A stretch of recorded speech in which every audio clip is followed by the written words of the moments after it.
Maddie Sadofski. And I'm David Sadofski.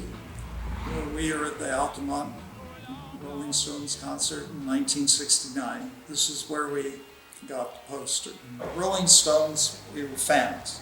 I mean, the idea of seeing the Rolling Stones was tremendous.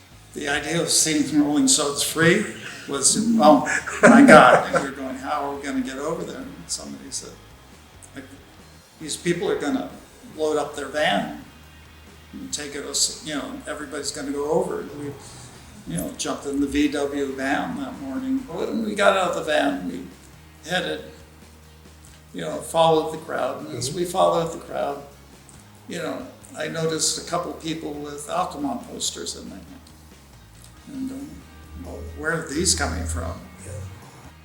Maybe if I speed up a bit, I might be able to find the source of all this. It's like, so as we got forward, I saw this guy, he's tacking them up on the post.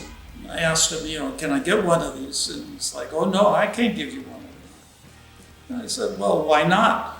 He says, this is my job. This is what I'm paid for. I can't do it. So I stuck with him and we walked on. Eventually I said, come on, bro.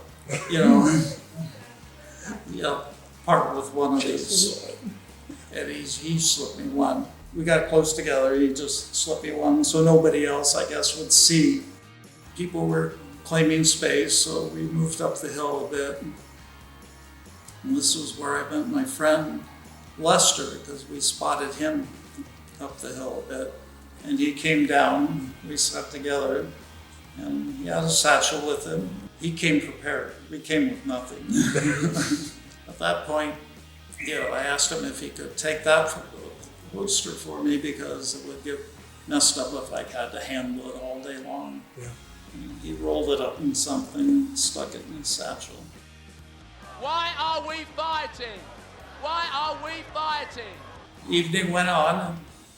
Things were happening rather negative at one point. It didn't get weird. I mean, the vibes were weird, but it didn't get intense until later on. Were you guys there for the Stones set? Yeah. Oh yeah. Well, when they came on, I think we actually got up and were leaving in the middle of the chaos.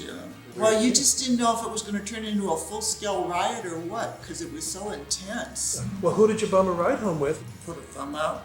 The hitchhiking was very common back then. That's true. That's true. Yeah, it was like no fear hitchhiking. A couple weeks after the concert, I heard a knock on the door, and I answered it, and it was Lester. And he says, oh, got something for you. And I said, well, what's that? He says, it's your poster that you have to take. I said, oh, that's great. I mean, many times, I've sort of looked and thought about selling these. Mm-hmm. Mm-hmm. But it's always like, no, it's too much sentimental attachment. Right, exactly. A lot of great things pass through our hands. Mm-hmm. Mm-hmm. And it's the finding and buying it. You own it for a while, and it passes on to somebody else. It just seemed to be the time to sell.